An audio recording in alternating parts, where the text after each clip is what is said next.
Avui us parlaré de Karnan, una muntanya russa de Geslauer que no et deixarà de sorprendre. La trobem a Hansapark, al nord d'Alemanya. Tot comença entrant dins d'aquest imponent castell, on cada passadís et porta més endins. La cuina, el menjador, fins i tot podem veure el tron del rei.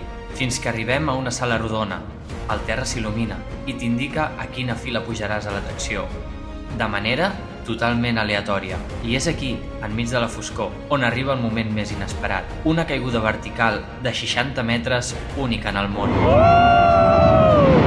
Quan sortim a l'exterior, Karnan mostra tot el seu potencial. Amb una alçada de 73 metres i una velocitat de 127 km/h, et deixarà completament bocabadat.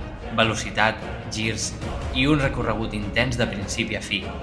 I quan sembla que tot s'ha acabat, encara queda un últim instant màgic. Un hairline roll espectacular, tot entrant de nou al castell. I tu, t'atreveixes a desafiar l'esperit del rei?